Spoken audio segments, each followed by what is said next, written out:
Welcome back to Daily English Flow. I'm Alice. And I'm Ben. Good to see you, Alice. You sound a little bit energetic today? Or maybe rushed? Oh, you noticed? Well, rushed is putting it mildly, Ben. Honestly, my morning was an absolute disaster. A disaster? Oh no. What happened? Did you run out of coffee? Because that is a true emergency. I wish it was just that. No, it was one of those days.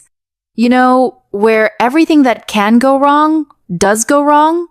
Murphy's Law in full effect. Ah, Murphy's Law. Anything that can go wrong will go wrong. I hate those days. So, give us the details. Okay, picture this. My alarm didn't go off. I woke up, looked at my phone, and realized I had 20 minutes to get to work. 20 minutes? That is impossible. Exactly. So I scrambled out of bed, threw on my clothes, grabbed a coffee to go, and then the worst part happened. I spilled it all over my shirt. Oh no, the classic coffee spill.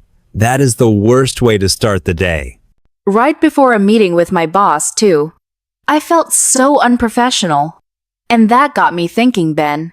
We always teach our listeners how to order food or book a hotel. But we rarely talk about how to handle stress. That is such a good point. Real life isn't always sunny and perfect. Sometimes you are late, you are messy, and you need to apologize without losing your dignity. Exactly. So, I want to do a role play today based on my terrible morning. I want to show everyone how to explain a bad situation and apologize professionally. I love it. Let's do it. Who are we playing? Okay. I'll play, well, me, the stressed out employee who is late. And Ben, you play my boss, Mr. Higgins. You are waiting for me in the conference room. Mr. Higgins. Got it. I'll be stern but fair. All right, everyone. Close your eyes and imagine a busy office hallway. I am running towards the door. Ready? Let's start the scene. I am so sorry, Mr. Higgins. The traffic was an absolute nightmare, and nothing was moving on the highway. Alice, you're 20 minutes late. We've already started the presentation. I know. It's completely my fault. I actually slept through my alarm, and then in the rush, I had a bit of a clumsy moment with my coffee. I can see that. There's a giant stain on your blouse. Are you all right? You look a bit frazzled. I'm fine, really. Just a bit shaken up. It's been one of those mornings. I didn't mean to hold everyone up. Well, take a breather, grab a seat. But please, Alice, try to give me a heads up next time if you're running this late. Absolutely. It won't happen again. I'll make it up to you by finishing that quarterly report tonight. Good. Let's get back to business. As I was saying. Whew. Okay, scene over. My heart is still beating fast just pretending to do that. You really got into character there, Alice. You sounded genuinely stressed out. But you used some fantastic vocabulary to handle the situation. Thanks. I tried my best. Let's break this down for our listeners. I started by saying, the traffic was an absolute nightmare. Yes, this is a great phrase. Instead of just saying the traffic was bad, you said it was a nightmare. We use nightmare in English not just for bad dreams, but for any situation that is frustrating or chaotic. Right, it adds emotion. I could also say, the traffic was gridlocked, right? Exactly. Gridlocked means the cars aren't moving at all, but nightmare focuses more on how you feel about it. It implies you are suffering. Got it. Then you, as Mr. Higgins, said, you're 20 minutes late. And I replied, it's completely my fault. This is a very important strategy. Notice that Alice didn't make excuses right away. She owned the mistake. Saying, it's completely my fault, disarms the other person. It stops the argument. What if I just said I'm sorry?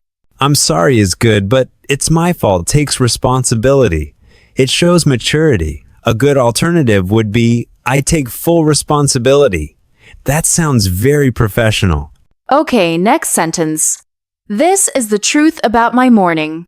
I said, I actually slept through my alarm. Ah, the classic excuse. Let's look at the phrasal verb here. Slept through. Does that mean the alarm didn't ring? No, the alarm rang, but you were sleeping so deeply that you didn't hear it or your brain ignored it. You slept through the noise. Guilty as charged. It sounds better than saying, I was too lazy to wake up, doesn't it? Much better. It implies it was an accident, not a choice. Then I mentioned the coffee incident. I said, I had a bit of a clumsy moment with my coffee. I like this phrasing. Clumsy means you lack coordination, you drop things, you trip over your own feet. That is basically my life story. Why did I say a bit of a clumsy moment instead of I spilled coffee? It softens the blow. It sounds less aggressive. It paints a picture of you just having an accident. It makes you sound human and relatable, rather than just messy. I see. It's about managing the image. Then Mr. Higgins noticed the stain and asked if I was okay. He said, You look a bit frazzled. I love that word. Frazzled. Oh, that is a gem of a word. Frazzled. It means exhausted and stressed at the same time. Think of a wire that is frayed and sparking electricity. That is frazzled. Yes, like my hair is standing up and my eyes are wide. Exactly. If you say, I'm stressed, it's internal. If you say, I'm frazzled, it usually means you look messy and disorganized because of the stress. Are there synonyms for frazzled? You could say, flustered. To be flustered is to be confused and agitated.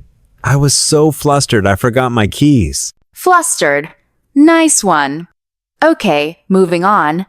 Mr. Higgins told me, Well, take a breather.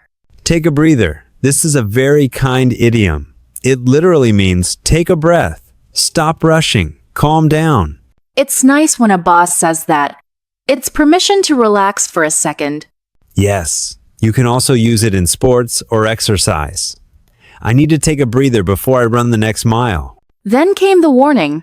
Mr. Higgins said, Please try to give me a heads up next time. Give me a heads up.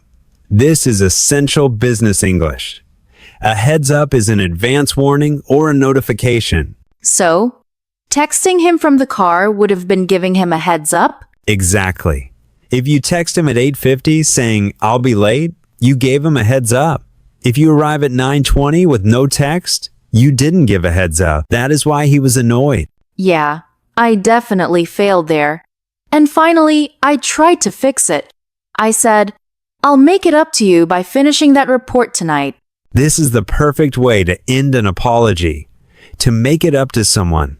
It means to do something good to balance out the bad thing you did. Like restitution? Yes.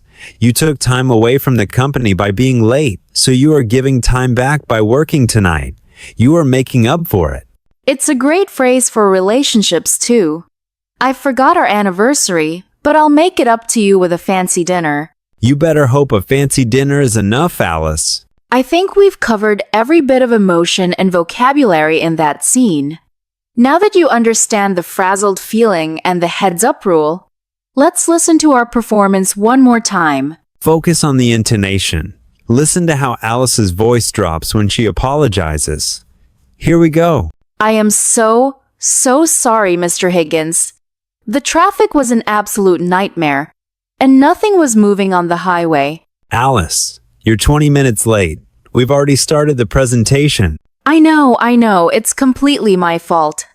I actually slept through my alarm, and then in the rush, I had a bit of a clumsy moment with my coffee. I can see that. There's a giant stain on your blouse. Are you all right? You look a bit frazzled. I'm fine, really. Just a bit shaken up. It's been one of those mornings. I didn't mean to hold everyone up. Well, take a breather. Grab a seat. But please, Alice, try to give me a heads up next time if you're running this late. Absolutely. It won't happen again. I'll make it up to you by finishing that quarterly report tonight.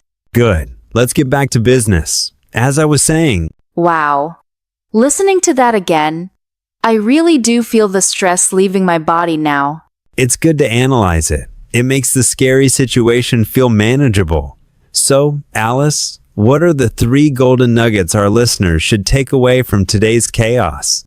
I'll let you do the honors, Ben. All right, here are your golden nuggets. 1. Frazzled.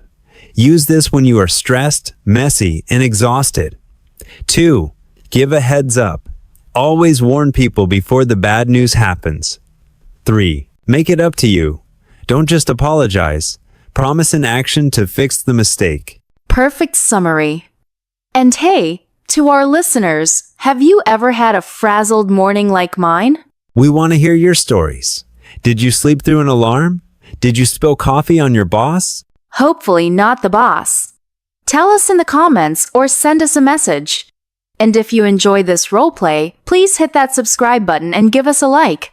It really helps the channel. Thanks for tuning in to Daily English Flow. Keep practicing and don't let the traffic nightmares get you down. See you next time. Bye. Goodbye.